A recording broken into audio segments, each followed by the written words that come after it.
The rain hammered the cemetery like God's own judgment, turning the fresh grave into a muddy scar on the Illinois earth. My father's casket was barely lowered when Uncle Ray grabbed my arm, his whiskey breath hot against my ear. "You think this is over? You're no son of his, not after what you are." I shoved him off, my voice cracking like the thunder above. He knew, Ray. He loved me anyway.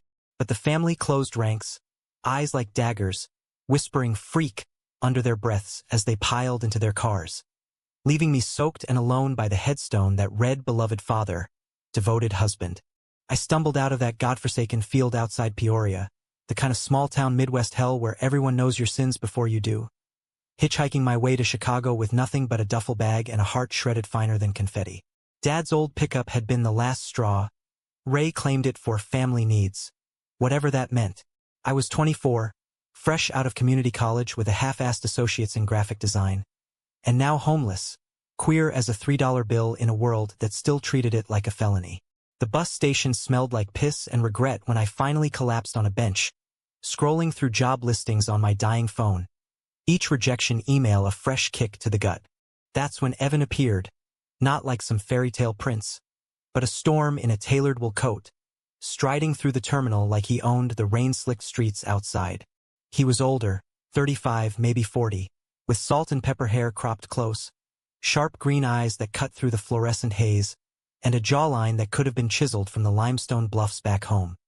He dropped a 20 on the bench beside me without a word, then paused, really looked at me, like he saw the mud caked on my boots and the defeat in my slouch. "Rough day?" he said, voice low and steady, the kind of Midwestern drawl polished by boardrooms. I laughed, bitter as black coffee. "Try rough life." He didn't walk away. Instead, he sat, unbuttoning his coat like we were old pals, and asked about the mud. One thing led to another. "My name's Austin, by the way," and before I knew it, I was spilling it all. Dad's slow death from pancreatic cancer, the secrets we'd shared in his hospital room, the way he'd squeezed my hand and whispered, "Be brave, kid. Love who you love." How the family had waited until the dirt hit the coffin to unload. Mom's silent tears turning to ice. Ray's rant about tainting the bloodline. My cousins blocking my number like I was contagious. Evan listened, really listened, his face unreadable but his eyes soft, like he knew the weight of being the black sheep in a flock of wolves. "You need a place to crash?" he asked finally, as my phone buzzed its last breath. I eyed him warily. Stranger danger screamed in my head, but desperation has a way of muffling common sense. "No strings." I shot back. He smiled, faint and real. "Scout's honor." Turned out Evan was some tech whiz, founder of a startup that made apps for sustainable farming, ironic given his city polish. His penthouse in the Loop overlooked Lake Michigan. All glass walls and minimalist furniture that screamed money without the tacky gold plating. He ordered Thai takeout, cracked open a couple of craft IPAs, and we talked until the city lights blurred into stars. Not about sex or anything sleazy, just life, loss, the ache of loving people who couldn't love you back the same way. That night, I slept on his guest room couch, the kind with more cushions than a therapist's office. And for the first time since the funeral, I didn't dream of graves. Morning came with coffee brewing and Evan in joggers, scrolling emails at the island. "Got a lead on a job," he said casually, sliding me his laptop. It was for a junior designer at his company, nothing glamorous, but steady pay and benefits. "Interviews Monday. Crash here till then." I wanted to argue, to prove I wasn't charity bait, but the warmth in his voice hooked me deeper than pride ever could. The days blurred into a fragile routine. I'd pound the pavement for gigs, freelance logos for local bands, sketches for coffee shop menus, while Evan jetted between meetings, his life a whirlwind of venture capital pitches and TEDx invites. Evenings, we'd cook, him teaching me to sear scallops without burning the place down, me sharing Dad's recipe for chili that could melt spoons. He opened up too in fragments. Grew up in a Chicago suburb, bootstrapped his way through IIT on scholarships, came out at 22 to parents who froze him out for a year before thawing with awkward pride. "Betrayal cuts deepest from kin," he said one night, staring at the lake like it held answers. I nodded, our knees brushing under the table, a spark neither of us named yet. But shadows lingered. A call from Ray midweek. "Your mother's asking for you." Says she regrets it. Lies I knew, but it twisted the knife. Evan found me on the balcony, chain-smoking his fancy cloves. "Don't go back," he murmured, hand on my shoulder, steady as an anchor. "Not until you're ready to fight for you." His touch lingered, warm through my shirt, and I leaned in, just a fraction, testing the air between us. He didn't pull away. Instead, he pulled me closer, our foreheads touching, breaths sinking like a shared heartbeat. It wasn't a kiss. Not yet, but it was promise, electric and terrifying. Weeks turned to months, and Evan's penthouse stopped feeling like borrowed space. My sketches piled up on his coffee table, next to his prototypes for apps that tracked carbon footprints in real-time, genius stuff that made my doodles seem like kids' play. The job at his firm panned out. I started as the guy fixing logos for investor decks, but Evan pushed me toward bigger things. Late nights brainstorming over takeout burritos. "You've got vision, Austin," he'd say, eyes crinkling. "Don't hide it." His faith in me was a drug, better than any high I'd chased in college parties back in Peoria. Our first real kiss happened on a crisp October night, after a Cubs game we'd snuck into via his season tickets. Nosebleeds, but the energy was pure Chicago magic. Wrigley Field thrummed with that old-school roar, hot dogs and heartbreak in the air. We lost, of course, but walking home along the lakefront, the wind whipping off the water, he stopped under a street lamp and cupped my face. "I see you, Austin. All of you." Then his lips were on mine, soft at first, then urgent, like he'd been holding back a dam. I tasted salt, tears, sweat, victory, and melted into it, hands fisting his scarf. The world narrowed to that kiss, the city fading to a hum. From there, it was a slow burn, romantic in that understated American way.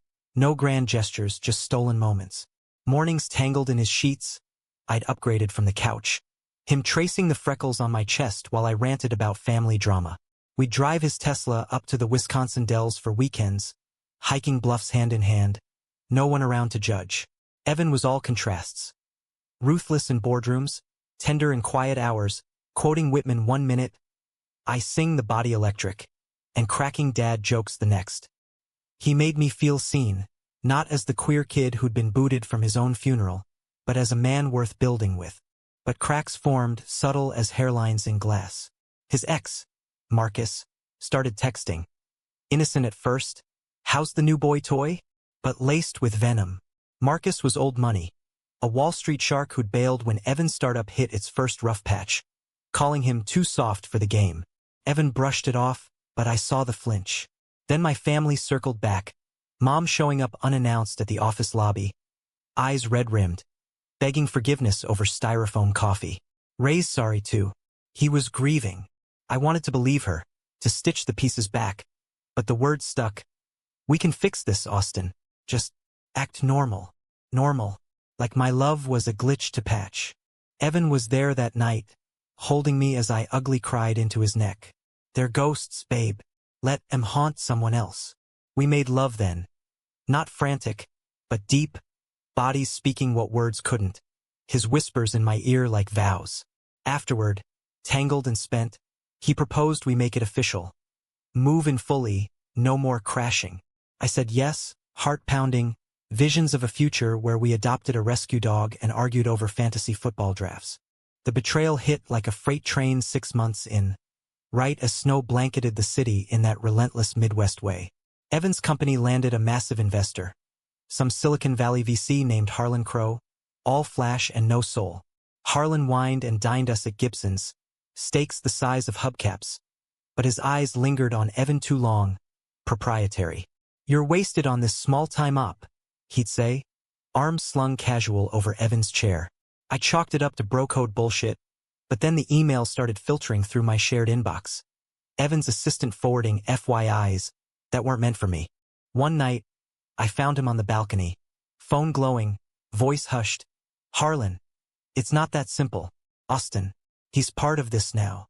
Laughter from the other end, tinny and cruel. "Dump the trailer trash, Ev. I need you focused." My blood iced. Trailer trash? That's what they saw me as, the Peoria orphan squatting in Evan's empire.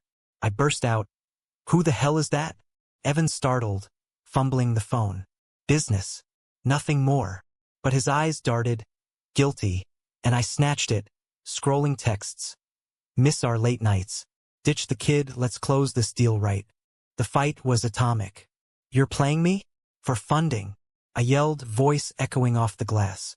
He swore it was nothing, just Harlan's games, but doubt poisoned everything. You think I'm holding you back? Go then. Be the big shot without your charity case. He grabbed my arm, desperate. Austin, stop. I love you. First time he'd said it, and it landed like shrapnel. I wrenched free, storming out into the blizzard, Ubering to a dive bar in Wicker Park where the jukebox wailed Springsteen anthems for the broken. Hours later, he found me, snow-dusted and wild-eyed, sliding into the booth with a plea. I turned Harlan down. The deal's off if it means losing you. Proof in his phone, texts firing him as a client. Relief flooded me, but so did fear. Was this love, or just another phase? We stumbled home, thawing in each other's arms. But the seed of betrayal sprouted, whispering what if in the dark. Spring thawed the city, and with it, our rhythm returned. Brunch at Wildberry, lazy Sundays in Lincoln Park, me sketching album covers while he coded. But Harlan didn't vanish. He lurked in voicemails. You'll regret this, Whitaker. Evan deleted them, but I saw the stress etching lines around his eyes. My own ghost stirred too. Ray calling, slurring apologies that reeked of manipulation. Family's family, boy. Come home. Home. The word tasted like ash. We planned a getaway. A road trip down Route 66 to shake the cobwebs, Phoenix sunsets, Taos Adobe, reclaiming the open road as ours. Packing the car, Evan slipped a key into my palm. Not crashing anymore. This is yours. The engraving read ours. I kissed him fierce, tasting forever. But as we hit the highway, my phone buzzed. A text from an unknown. Tell your boyfriend Harlan says hi. Check the attachment. Heart slamming. I opened it. Screenshots of Evan's emails to Harlan, months old, confessing doubts about rushing into this with Austin. Need to focus on the pivot. Dated before our first kiss. Betrayal round 2. I pulled over at a gas station in Joliet, tires screeching. You were using me? A distraction till the deal sweetened. Evan went pale. Ancient history. I was scared. Startup failing. Family pressuring me to settle down straight. You changed everything. But the words blurred with tears. Was it fear or truth? I drove on in silence. The desert stretching like an accusation. The Grand Canyon yawned before us like a wound in the earth. Red rock layers peeling back millennia. But all I could see was the chasm between Evan's words and his actions. We checked into a lodge in Flagstaff, the kind with fireplaces crackling against pinyon-scented chill. But the air between us was thicker than the canyon fog. That night, over room service burgers and a bottle of Cabernet, he laid it bare. No defenses, just raw confession. I was a coward back then. Harlan dangled security and I bit. But you're the risk I took and never regretted. His hand trembled reaching for mine, green eyes pleading like a man on trial. I wanted to bolt, to hitch back to Chicago and ghost him into oblivion, but love's a stubborn bastard, especially when it's laced with that deep humanistic pull, the kind that says we're all flawed, fumbling toward grace. Prove it, I whispered, voice hoarse. No more secrets. He nodded, fierce, and we burned the midnight oil drafting an NDA for our hearts. Full disclosure, weekly check-ins. Therapy if the ghosts got loud. It was cheesy as hell, straight out of some self-help podcast, but it stuck. A pact forged in the desert's indifferent vastness. Back in the city, summer humidity clung like guilt. My designs started turning heads at the firm. Evan championed a pitch for a queer-owned farm co-op app. My visuals sealing the deal. Pride Month hit like a rainbow tidal wave. Parades down Halstead, floats blasting Lady Gaga. Me and Evan shoulder to shoulder in the crowd, his arm around my waist unapologetic. For a moment, it felt invincible. Banners waving, strangers cheering our stolen kisses, the world saying yes for once. But Harlan's shadow lengthened. Whispers in investor circles painted Evan as unreliable. Deals fizzling like damp firecrackers. It's him, Evan admitted over late-night ramen. Chopsticks paused midair. Stirring shit because I wouldn't play his game. Conflict escalated when Ray showed up again. This time at our building's lobby. reeking of cheap bourbon and desperation. Your ma's sick, Austin. Cancer like your old man. Needs her boy. The word cancer hit like a sucker punch, visions of Dad's yellowed skin flooding back. Evan hovered in the doorway, jaw tight, but I waved him off. Ray's eyes darted to him, sneer curling. This your sugar daddy? Trading ass for a roof. I snapped, shoving him toward the elevator. Get out. We're done. But Doubt gnawed. Was Mom really fading? I called her that night, voice shaking. Is it true? Silence, then a sob. Ray exaggerated. But we miss you. Lies wrapped in half-truths, the family's favorite weapon. Evan pulled strings, flying us to Peoria on a private jet. His way of saying we faced this together. The house looked smaller, shabbier, Mom's hug frail but real. No lectures, just tears over pot roast. Dad's empty chair a silent judge. Ray lurked in the den, grumbling about city poisons. But even he softened when Evan fixed the leaky faucet with a toolkit from his carry-on. Fancy boys got hands, Ray muttered, almost approval. We stayed a week, me holding Mom's hand through chemo consults, Evan charming the nurses with dad jokes. It was messy, redemptive in fits. Forgiveness not a switch but a slow thaw. I was wrong, Mom whispered one night, her palm cool on mine. Love's not a choice. It's a gift. Humanistic as hell, straight out of a Norman Rockwell fever dream. But betrayal's echo lingered. Back in Chicago, Harlan struck. A smear campaign, anonymous posts on tech forums claiming Evan's personal distractions tanked partnerships. Distractions. Code for me. The firm hemorrhaged clients. Layoffs loomed, my job on the chopping block. Evan spiraled, nights pacing the penthouse, scotch in hand. I should have ended it with him years ago. I nodded, but resentment brewed. Why drag me into his war? One argument boiled over in the kitchen, plates shattering like our illusions. You pitted me, the sad gay orphan, your redemption project. I hurled, voice raw. He recoiled, hurt flashing. Pity? I fell for your fire, Austin. The way you sketch storms into sunrises. We collapsed against the cabinets, sobbing, apologies tangling like sheets. Climax brewed in autumn's amber glow. Harlan invited Evan to a reconciliation gala in New York. Black tie schmooze at the plaza, old flames fanned under crystal chandeliers.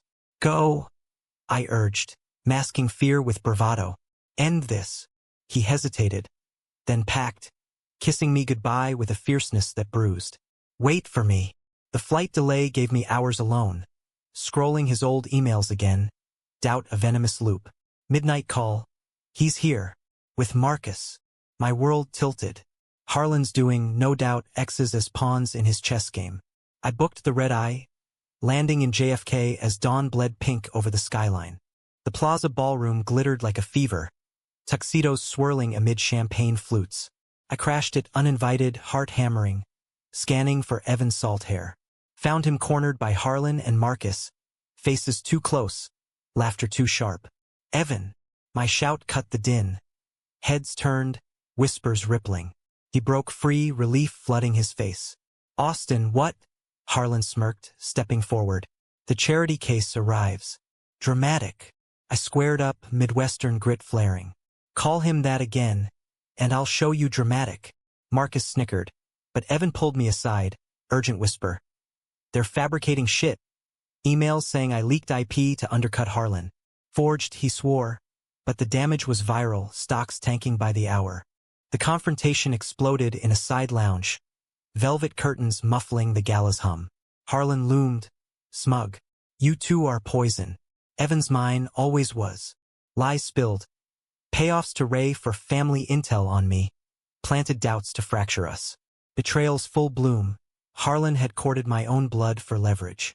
Evan went nuclear, phone out, dialing lawyers mid-rant. You're done. Lawsuits incoming. I lunged, not violent but unyielding, grabbing Harlan's lapel. You don't own him. No one does. Security swarmed, but Evan's clout bought us an exit. Cab roaring through Manhattan's canyons, us breathless in the back seat. The fallout was biblical. Harlan's empire crumbled under federal probes. Insider trading, coercion, the works. His gala photos splashed across CNBC like tabloid confetti. Evan's firm stabilized, pivoting to ethical AI with my designs front and center, but the scars ran deep. We holed up in the penthouse for weeks, city winter raging outside, therapy sessions via Zoom with a no-nonsense counselor from Evanston who called our bluff. Love's not a battlefield. It's a garden. Weed it or watch it choke. We weeded, hard, me confronting Ray's final plea. Harlan paid good, kid. For the family. Hanging up for good. Evan severing every tie to his old life. Even selling the Tesla for a hybrid Subaru. Less flash, more us. Healing came in layers, humanistic and unglamorous. Mom's treatments held. She visited Chicago in spring, frail but fierce, toasting us with weak mimosas at the gauge. You found your brave, she said, squeezing Evan's hand. Ray? We heard he sobered up, alone in Peoria, a quiet reckoning. No fairy tale reunion, just the American truth. People change or they don't, and forgiveness is a choice, not a debt. Evan and I, we built a house in Logan Square, craftsman style with a studio for my art and a garden for his basil obsession. No adoptions yet, too soon, but we volunteered at Howard Brown, mentoring queer kids from the burbs, sharing our wreckage as roadmap. Romance simmered low now, sustainable. Coffee runs at dark matter, arguments over Netflix picks dissolving into laughter, his head on my chest during Blackhawks games, my sketches of him sleeping framed on the mantel. 1 year to the day from the funeral, we stood at Dad's grave, wildflowers in hand. Me planting them, Evan holding the trowel steady. He'd like you, I told him, dirt under our nails. Evan smiled, that crinkle-eyed one. I'd like him too. No thunder, just sun dappling the stones. A breeze carrying lake scent from miles away. Betrayal had carved us hollow, but love refilled the spaces, deeper for the hurt. It's not perfect. Nights I wake gasping from dreams of caskets and boardrooms. Him pulling me close with whispers of I'm here. But in this messy, resilient country of ours, where queers like us still fight for scraps of normal, we've carved a corner that's ours. Human, flawed, achingly real. And damn if it doesn't feel like winning. Epilogue whispers. Harlan rots in white-collar limbo. Marcus faded to irrelevance. Me? I launched a graphic novel last month. Cast out. Our story stylized. Raw lines capturing the hook of rain on graves and the bloom of desert packs. Dedication. To Evan, who noticed. To Dad, who knew. Sales are modest, but the reviews sing. A testament to love's quiet thunder. Yeah. That's us.